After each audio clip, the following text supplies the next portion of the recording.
말씀 찾아보겠습니다. 사도행전 3장 11절부터 26절 말씀입니다. 사도행전 3장 11절부터 26절 말씀 우리 교독하겠습니다. 나은 사람이 베드로와 요한을 붙잡으니 모든 백성이 크게 놀라며 달려 나아가 솔로몬의 행각이라 불리는 행각에 모이거늘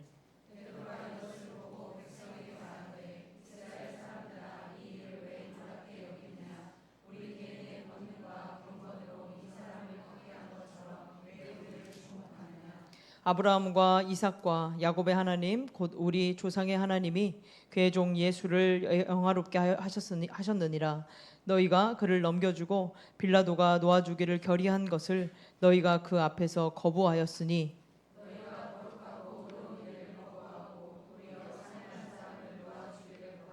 생명의 주를 죽였도다. 그러나 하나님이 죽은 자 가운데서 그를 살리셨으니 우리가 이 일의 증인이라.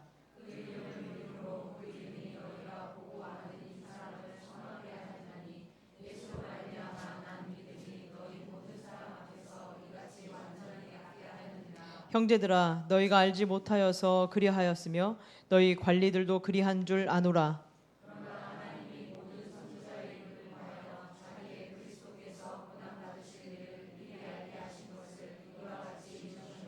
그러므로 너희가 회개하고 돌이켜 너희 죄 없이 함을 받으라. 이같이 하면 새롭게 되는 날이 주 앞에로부터 이를 것이요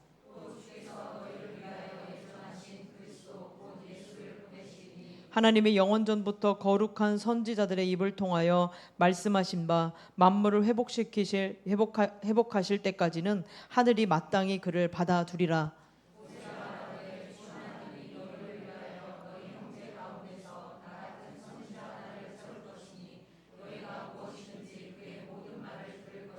누구든지 그 선지자의 말을 듣지 아니하는 자는 백성 중에서 멸망을 받으리라 하였고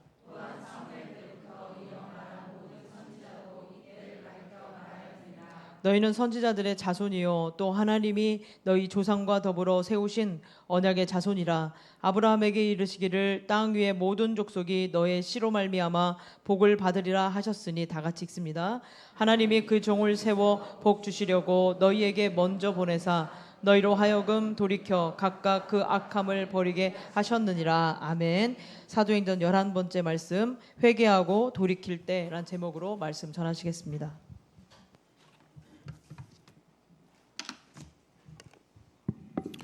우리 옆에 분과 인사 나누겠습니다. 당신은 복덩어리입니다. 네, 당신은 복덩어리입니다. 너무 좋아하시는 것 같아요, 여러분. 우리 계속해서 이제 사도행전 이야기 나가는데요. 저번 주에 기억나시죠? 40년 동안 한 번도 걷지 못하던 안진뱅이가 걷게 되었습니다. 그런데 사람들이 막 놀랐어요. 기적이 일어나니까. 그래서 그 이제 성전 민문에서 구걸하던 안진뱅이가 고침을 받고 너무 기쁜 나머지 성전에 들어가서 걷기도 하고 뛰기도 하며 하나님을 찬송했습니다. 뭐 큰 기적이 일어나니까 사람들의 모든 관심을 받게 되었고 또 사람들이 다 알고 있는 사람이 그런 일을 하고 있으니까 많이 놀라게 되는 것이죠. 그럼 만약에 이제 그런 기적이 일어났다, 그러면 여러분은 누구한테 더 관심이 갑니까? 뭐 못 걸었던 사람이 걸었다는 사람에 관심이 가요? 아니면 그 사람을 고친 사람에게 더 관심이 갑니까? 여러분은 어떻습니까? 고친 사람이죠. 과연 누가 저 사람을 고쳤는가라는 관심이 아마 있을 겁니다. 사람들도 마찬가지였던 것 같아요. 그 사람이 기적으로 고침 받은 것도 대단한데 그렇다면 과연 누가 저 사람을 저렇게 고쳤는가라는 관심을 갖게 되는 것이죠. 11절에 보니까 베드로와 요한이 가려고 했던 것 같아요. 아마 사람들의 그 관심을 받지 않기 위해서 가려고 했던 것 같습니다. 그때 그 나은 사람이 어떻게요? 베드로를 붙잡았죠. 사람들이 저 사람인가 보다라고 하면서 사람들이 베드로와 요한 가운데 몰려들기 시작했습니다. 사람들은 기적의 주인공도 중요했지만 정말 누가 이 일을 했는지가 더 큰 관심을 갖게 된 것이죠. 사람들이 이제 베드로와 요한을 아마 솔로몬 행각이라는 곳으로 그렇게 몰고 갔던 것 같아요. 이곳은 솔로몬 행각은 사람들에게 말씀을 가르칠 수 있는 그런 장소로도 사용되었고, 뭐 율법에 어떻게 이걸 해석하는가도 있었고, 또 사람들이 모였을 때 누군가가 대표로 이렇게 이야기할 수 있는 그런 장소였습니다. 우리가 요한복음도 보면 예수님께서 이 솔로몬 행각에서 사람들에게 말씀을 가르쳤다라는 기록이 되어 있어요. 그래서 베드로는 사람들에게 이렇게 이야기하죠. 사람들이 다 자신을 주목하고 있고, 과연 저 사람이 어떤 능력이 있어서 이렇게 큰 일을 행했는가라고 바라보고 있는 사람들에게 베드로가 이렇게 이야기합니다. 고쳐진 일을 가지고 왜 놀라느냐? 이 40년 앉은 매가 고쳐진 일을 가지고 너희가 왜 놀라냐라고 이야기를 하면서 또 한 가지, 개인의 권능과 경건으로 이 사람을 겪게 한 것처럼 왜 우리를 주목하느냐라고 물어봐요. 너희가 이 사람이 고쳐진 것을 가지고 왜 놀라고, 왜 그리고 이 사람을 고친 우리들을 우리가 어떤 개인적인 능력과 경건을 가진 것처럼 주목하느냐라고 묻는 것입니다. 기적은 우리 입장에서 보면 어떻습니까? 대단하죠. 정말 한 번도 걷지 못한 사람들이 걸었다라고 한다면 정말 대단한 일입니다. 우리의 상식을 넘어선 일이고 설명할 수 없는 그런 일인 것이죠. 근데 베드로는 사람이 이런 일을 벌였다면 당연히 크고 놀라운 일이죠. 어떤 의사가 그 사람을 그렇게 고쳤다, 어떤 한의사가 침으로 그를 그렇게 일어서게 했다라고 하면 정말 놀라운 일인데, 베드로가 왜 놀라느냐라고 질문하는 그 이면은 뭐가 있냐면, 하나님이 행하셨는데 놀랄 일이 뭐가 있냐라고 묻는 것입니다. 하나님에게 있어서 기적 어떻습니까? 당연한 일이죠. 하나님이 행하시는 기적은 뭐 우리의 상상과 우리의 능력 바뀌지만 하나님에게는 아무것도 아닌 일입니다. 인간의 수준에서는 엄청난 기적처럼 보이지만 하나님 입장에서는 어떻습니까? 자연스럽고 당연한 일이죠. 이 일을 사람이 행한 것이 아니라 하나님이 행하셨기 때문에 놀라지 말라라고 베드로가 이야기하는 거죠. 하나님이 어떤 분이시길래 과연 놀라지 말라라고 합니까? 말씀 한마디로 해와 달과 별을 지으신 분이죠. 말씀 한마디로 우주를 창조하신 분입니다. 말씀 한마디로 죽은 자도 살리신 분인 거죠. 이 죽은 자도 살리신 분이 어찌 보면 그 죽은 거에 비하면 이 앉은 병에는 감기 정도밖에 안 되는데, 그 감기 낙경을 가지고 뭘 그리 놀라냐라고 이야기를 하고 있다라는 겁니다. 그래서 믿음은 하나님의 전지전능하심을 바라볼 수 있는 능력이죠. 하나님 얼마나 크고 위대하신가를 바라볼 수 있는 그 시각이 바로 믿음이라고 할 수가 있는 것이죠. 나의 생각과 경험으로 제한하는 것이 아닙니다. 어떤 사람이 이런 하나님을 믿지 못해요. 왜 믿지 못합니까? 여러분들이 내 앞에서 어떤 기적이 일어날 것이다, 그런 것을 누군가를 위해서 기도해 줄 때 그걸 믿고 기도합니까? 아니면 못 믿고 기도합니까? 아마 대부분 분들이 안 일어날 줄 알지만 그럼에도 기도하는 그런 분위기죠. 왜 안 일어날 줄 알면서 왜 안 일어날 줄 안다라는 것을 미리 단정하십니까? 나의 경험과 생각이겠죠. 지금까지 기도해 왔는데 안 이루어졌어요. 그러면 내가 앞으로 기도할 것도 이루어지지 않을 거다라는 생각이 우리 안에 있다라는 것이죠. 여러분, 누군가 아픈 사람이 있어 기도할 때 어떤 마음으로 기도합니까? 내가 기도하면 이 사람이 나을 거야 라고 기도합니까? 아니면 지금까지도 내가 누군가를 위해서 기도해서 한 번도 나은 적이 없는데 그래서 그냥 또 기도해달라니까 기도합니까? 어떻습니까? 아마 나의 생각과 나의 경험이 하나님의 일하심을 혹시 제한하고 있지는 않느냐라는 것이죠. 하나님께서 우리의 기도를 듣는 분이시죠. 내가 그 사람을 고치고 낫게 하고 그 사람이 어떤 길로 취업을 하게 하는 것이 나의 능력이 아니라 하나님의 능력이다면 우리는 어떻게 합니까?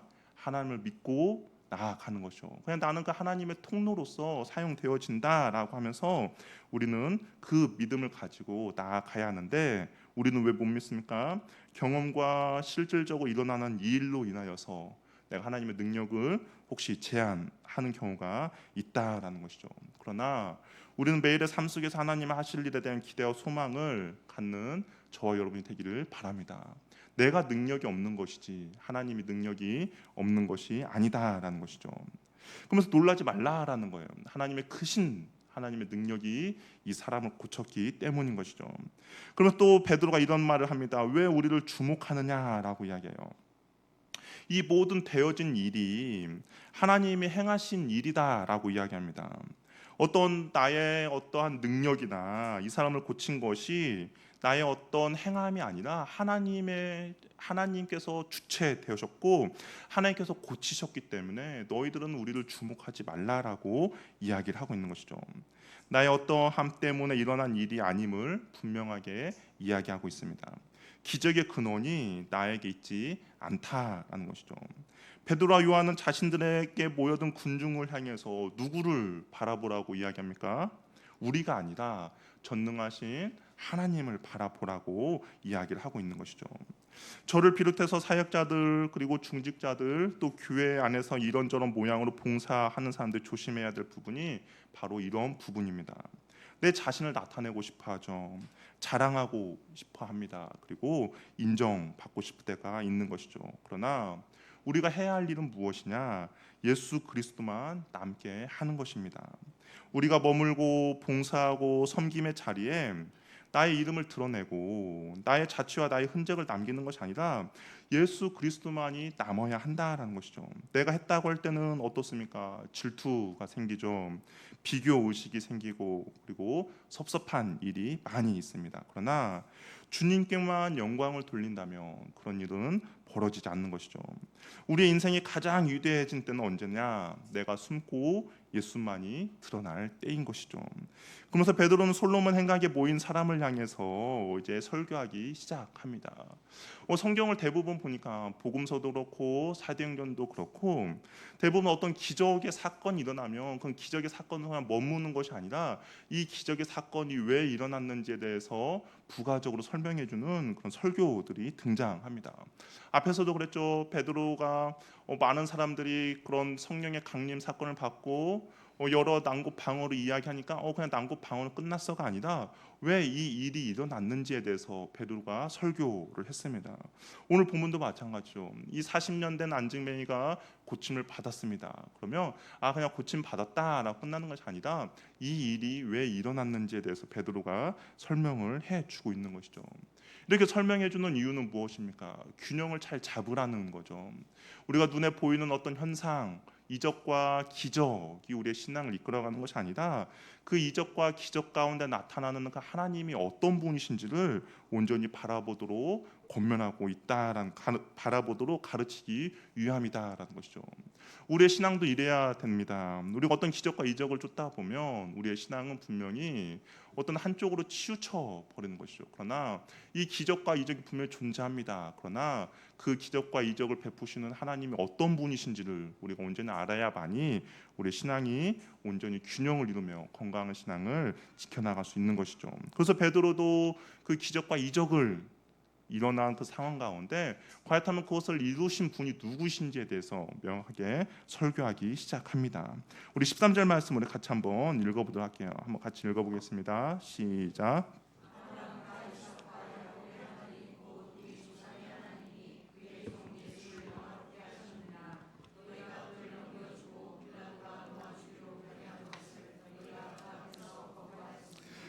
베드로가 설교를 시작하면서 아브라함과 이삭과 야곱의 하나님, 곧 우리 조상의 하나님이라고 이야기를 합니다. 이 야곱과 이삭과 야곱의 하나님이라는 이것은 구약 표현에서도 종종 등장하는 표현이죠. 우리가 성경을 볼 때도 이런 표현들이 자주 등장합니다. 이것은 과연 어느 때 사용되는 표현인가? 언약을 잊지 않고 신실하게 지켜 나가시는 분임을 가리킬 때 이야기하는 거죠. 아브라함에게 약속했던 그 약속이 이삭에게 이어졌고 이삭에게 했던 약속이 야곱에게 이어졌다. 하나님은 약속을 지키시는 분이다라는 것을 가르칠 때 아브라함의 하나님, 이삭의 하나님, 야곱의 하나님이라고 이야기합니다. 또한 이 표현을 언제 사용하느냐? 살아계신 하나님을 표현할 때 이야기하는 것이죠. 역사 속에서 그냥 아브라함만 지켜주고 보호해주던 하나님이 아니라 하나님은 영원히 살아계시기 때문에 아브라함뿐만 아니라 이삭과 야곱과 그리고 그를 따르는 모든 백성들까지도 지켜주며 돌보아주시는 하나님이다라는 것을 나타낼 때 사용되는 표현이라는 것이죠.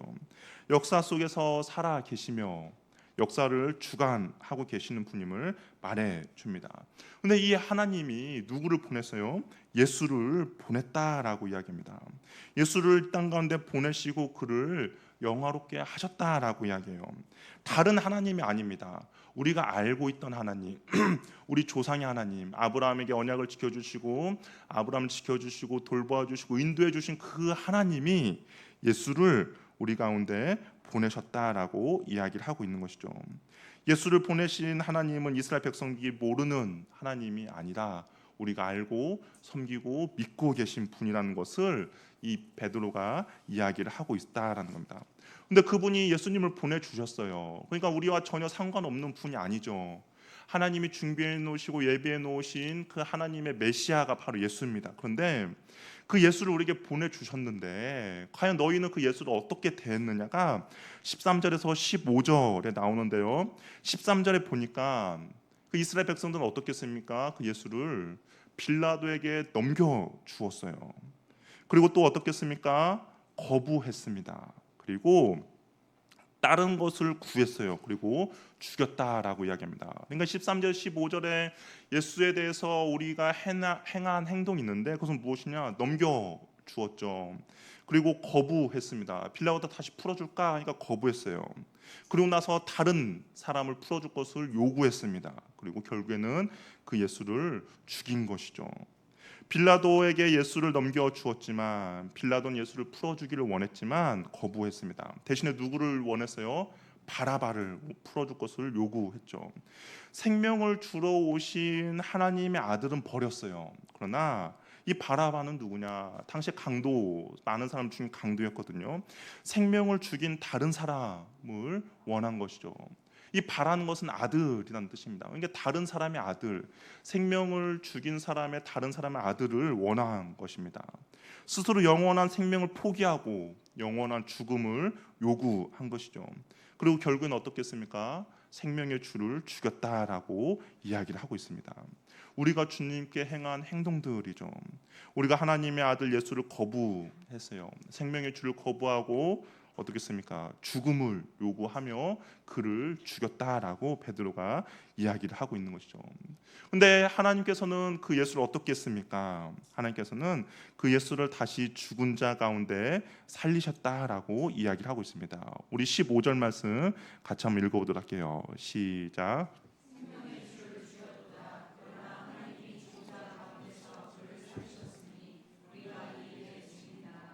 너희는 그 예수를 죽였지만 생명을 주고자 온 예수를 너희는 죽였지만 그런데 우리가 알고 있는 하나님 아브라함과 이삭과 야곱의 그 하나님이 그를 다시 살리셨다라고 이야기하고 있습니다. 그러면서 우리가 이 일의 증인이다라고 이야기해요. 과연 이 생명의 예수님이 부활하심을 우리가 과연 어떻게 증인이 될 수 있겠습니까? 그런 질문이 생기겠죠. 아니 나는 오히려 예수를 죽였는데 우리가 이 예수를 어떻게 하나님이 살리신 것을 우리가 믿을까라고 하는데 베드로가 이렇게 이야기합니다. 우리 16절 말씀 한번 읽어볼게요. 16절 읽겠습니다. 시작.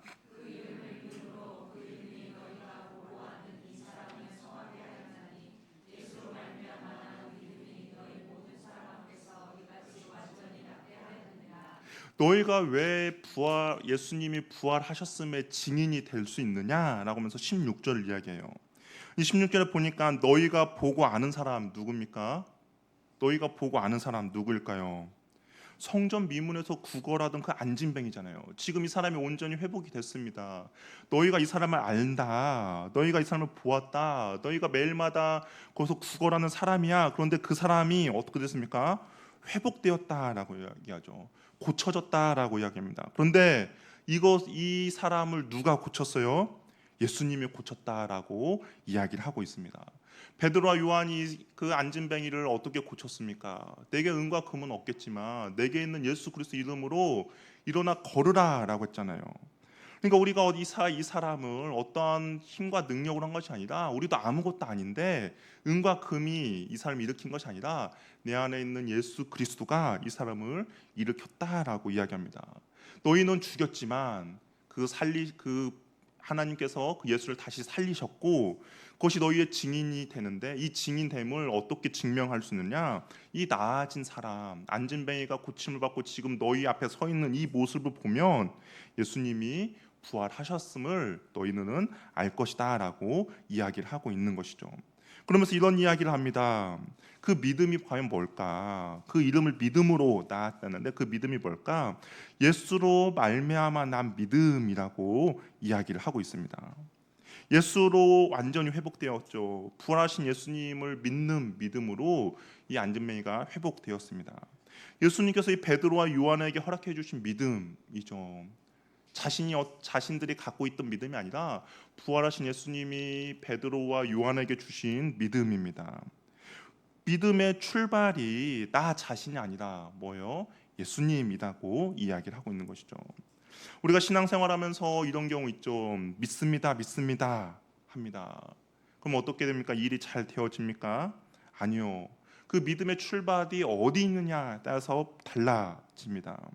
예수님의 말씀으로부터 시작된 믿음이어야만이 그 믿음대로 되어지는 것이죠. 베드로가 무리를 걷고자 할 때 무리를 걷게 될 줄 믿습니다라고 하면서 걷지 않았어요. 무리를 걸어도 되겠습니까? 라고 예수님께 묻고 예수님께서 그리하라라고 한 다음에 그 믿음을 가지고 걷게 된 것이죠. 만약 예수님이 믿습니다, 주님, 내가 바다를 걸을 걸로 믿습니다 하고 만약 하고 바다를 걸었다면 아마 빠졌을 것입니다. 그런데 그것이 아니라 예수님에 대한 말씀으로 시작된 그 믿음을 붙잡았을 때 그 믿음대로 되어진 것이죠. 제가 만약 40일 금식을 하고 바다 한가운데 가서 무리를 거둘 줄 믿습니다 하고 바다를 걸으면 어떻게 될까요? 걸을까요?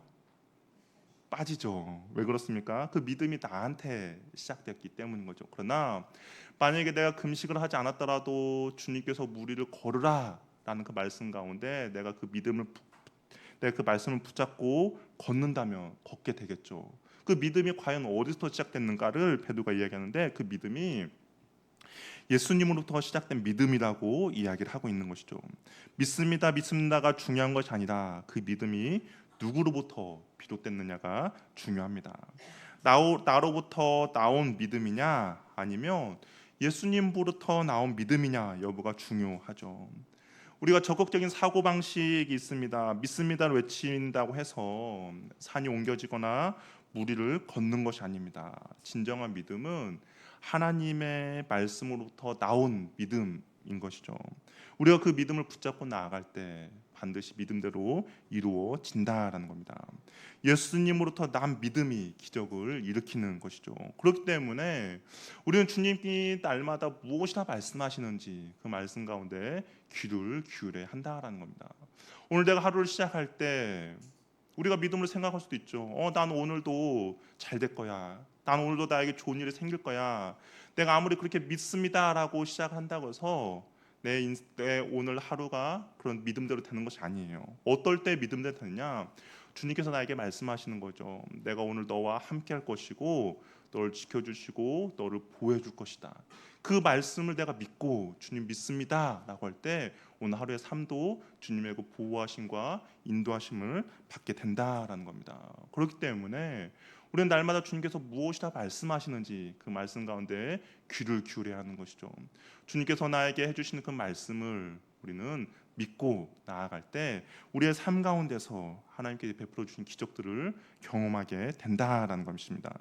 그럼 과연 우리는 그렇다면 이 기적의 믿음을 주님께서 나에게 날마다 말씀하신 이 기적의 믿음을 어떻게 가지고 어떻게 들을 수 있을까? 그 방법을 과연 무엇일까? 베드로가 이야기해주고 있는데요. 우리 19절 말씀 우리 같이 한번 읽도록 하겠습니다. 19절 말씀 한번 읽겠습니다. 시작.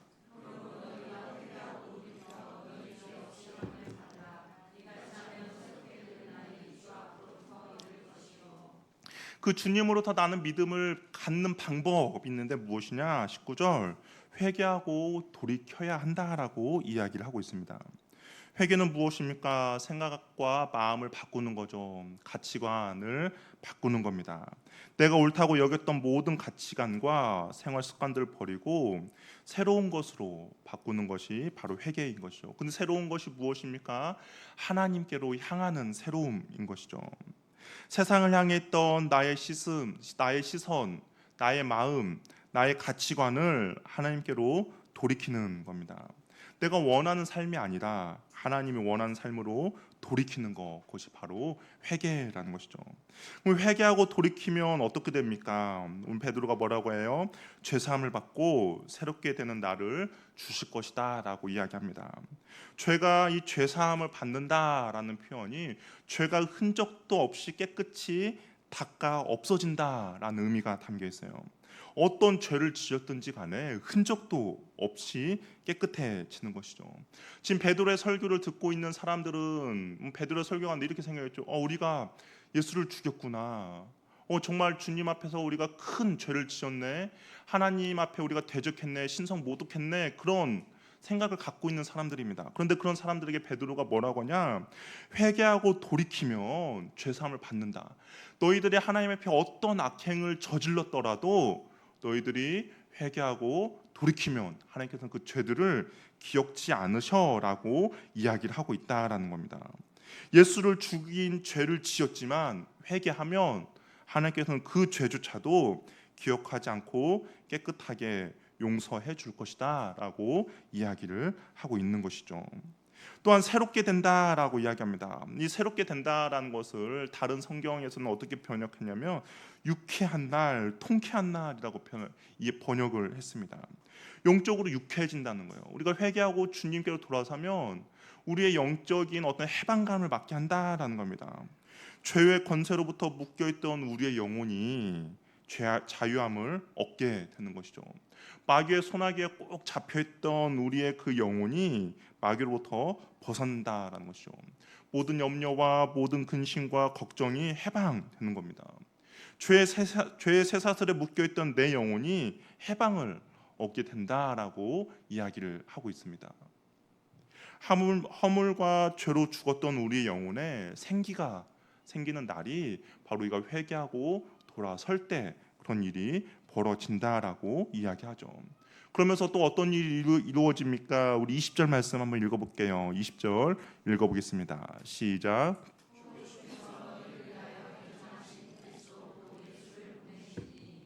예정하신 예수 그리스도를 받게 된다라는 거죠. 우리가 회개하고 돌아서면 우리들 가운데 주님께서 그 죄를 기억지도 않으시고 우리들 가운데 유쾌하고 우리 영혼의 해방감을 받게 해주시고 또한 예정하신 예수를 보내주신다라고 이야기를 하고 있습니다. 영원 전부터 만유를 회복하실 때까지 이 놀라운 구원의 약속을 계속적으로 우리에게 베풀어 주신다라고 말씀하고 있는 것이죠. 그러면 우리는 이 회개하고 돌이키면서 이 예수님이 하나님이 보내주신 이 예수에 대해서 그렇다면 우리는 과연 어떤 태도를 가져야 하는가?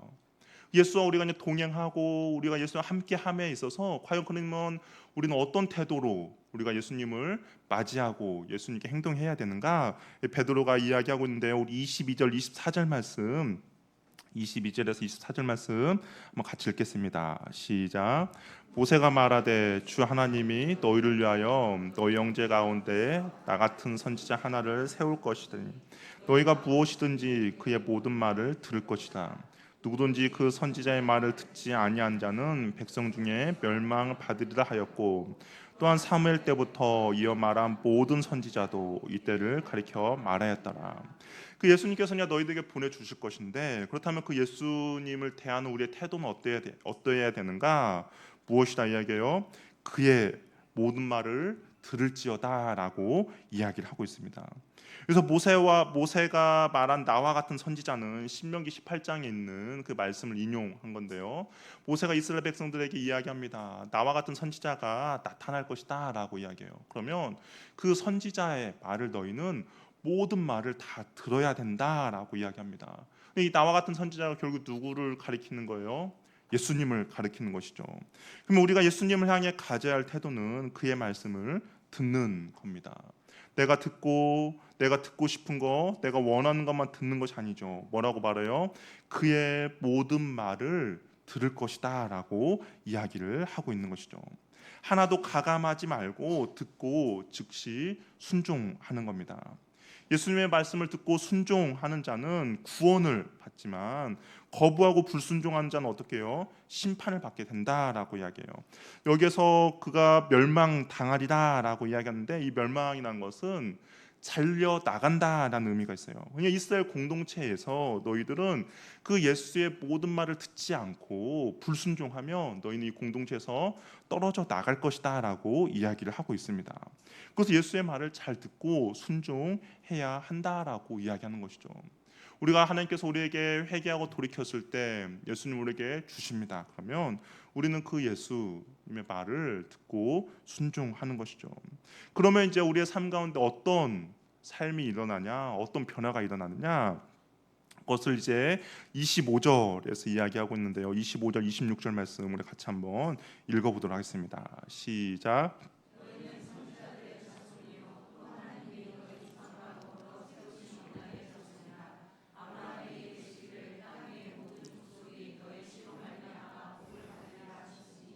하나님이 그 종을 세워 복 주시려고 너에게 먼저 보내사 너희로 하여금 돌이켜 각각 그 악함을 버리게 하셨느니라. 결국에 어떤 복을 받는다는 거예요? 아브라함에게 약속하신 복을 이 예수를 통해서 우리에게 허락해 주신다라고 이야기를 하고 있습니다. 그러니까 예수님 안에 하나님께서 아브라함을 통해서 준비해 놓으신 예비해 신 모든 복이 그 안에 담겨 있다라는 것이죠. 그렇기 때문에 우리가 이 예수님을 소유하고 이 예수님께 순종하며 나아가면 하나님께서 준비해 놓으신 그 모든 복, 구약에 준비해 놓으신 예비해 놓으신 모든 복을 우리가 누리며 나아갈 수 있다라고 이야기를 하고 있다라는 겁니다. 예수님과 동행함으로 그 참된 복을 누리게 된다라는 것이죠. 이러한 모든 일이 언제 일어난다라고 베드로는 이야기하고 있습니까? 회개하고 돌이킬 때 이 모든 일이 일어난다라는 것이죠. 나의 생각을 바꾸는 겁니다. 세상을 향해 있던 시선과 나의 마음을 하나님께로 향하는 것이죠. 그러면 하나님께서 우리를 용서해 주시는 거예요. 내가 어떤 죄를 지었든지 하나님께서 모든 것들을 깨끗하게 지워 주십니다. 그리고 우리의 영혼은 자유함을 얻죠. 유쾌해지고 통쾌해집니다. 그럼 하나님은 그 회개한 영혼 가운데 예수님을 보내 주시는 것이죠. 그리고 그 예수님을 인하여 우리의 믿음은 더욱더 더하여 질 것이고, 그리고 그 예수님을 인하여서 우리의 삶 가운데 기적과 복된 삶들을 누리며 살아가게 되는 것입니다. 우리와 함께 동행하시는 예수님께 우리가 가져야 할 태도는 그의 말씀을 우리가 날마다 듣고 순종하는 것이죠. 내가 듣고 싶은 것만, 내가 순종하고 싶은 것만 듣는 것이 아니라 그의 모든 말을 순종하며 나아갈 때 하나님께서 준비해 놓으시고 예비해 놓으신 복을 우리에게 허락해 주신다라는 것이죠. 나의 생각과 다를 때도 있습니다. 나의 경험과 나의 뜻과 내가 원하는 것과 방향이 다를 수도 있어요. 그러나 모든 말 가운데 순종하며 나아갈 때 우리는 참된 복을 누리며 나아갈 수가 있다라는 것이죠. 이 회개라는 것은, 그러면요, 회개가 우리의 인생에 있어서 정말 참된 귀하고 복된 그런 은혜가 바로 회개인데, 어떻습니까? 회개가 저절로 되지 않죠. 억지로 되는 것이 아닙니다. 회개한다고 해서 우리가 회개할 수 있는 건 아니죠. 그렇다면 과연 우리 인생 가운데 우리가 어떻게 날마다 회개하며 나아갈 수 있을까? 그것은 무엇일까요? 내가 예수님을 진심으로 사랑할 때 우리는 비로소 회개하며 나아갈 수가 있다라는 겁니다. 우리가 예수님을 사랑할 때 나의 죄들이 보이기 시작하는 것이죠. 예수님을 사랑할 때 나의 죄들이 깨닫게 됩니다. 우리가 빛 가운데로 가까이 나아가면 어떻습니까? 내 안에 있는 숨겨 있는 동기들, 내 안에 있는 그 죄의 찌꺼기들이 보이기 시작하는 것이죠. 주님은 나를 위하여서 이렇게 사랑하시는데 나는 주님을 사랑하지 못하는 것을 발견하게 되는 것이죠. 주님은 나를 위해서 나의 모든 것들을 내어 주셨는데 나는 그 주님을 위하여서 내가 행동하는 것조차 아까워하는 나의 그 연약함을 보게 되는 겁니다. 그렇기 때문에 우리가 그 주님께 날마다 가까이 나아갈 때 내 자신을 보게 되고 내 안에 있는 죄들을 보게 되고 회개하며 돌이키는 은혜가 우리의 삶 가운데 나타나게 된다라는 겁니다. 우리가 주님께 더욱더 가까이 나간 은혜가 있기를 바랍니다. 어제보다 오늘 주님을 더욱더 사랑하는 은혜가 있기를 바랍니다. 그럴 때마다 우리는 더욱더 정결해질 것이고 우리는 더욱더 줄 것입니다. 그리고 내 안에 있는 어떤 죄의 찌꺼기들조차도 우리들 발견하게 되고 깨닫게 될 것이며, 그것을 우리는 날마다 회개하며 나아갈 때 하나님께서 준비해 놓으시고 예비해 놓으신 그 복을 누리게 될 것이고, 그리고 주님과 우리가 날마다 동행할 때 하나님께 우리에게 말씀해 주실 것이고, 그 말씀으로 인한 믿음이 우리의 삶 가운데서 기적과 여러 가지 하나님이 행하실 일들을 우리는 바라보게 될 것입니다. 그러한 은혜를 누리는 저와 여러분이 되기를 바랍니다. 우리 잘 일어나시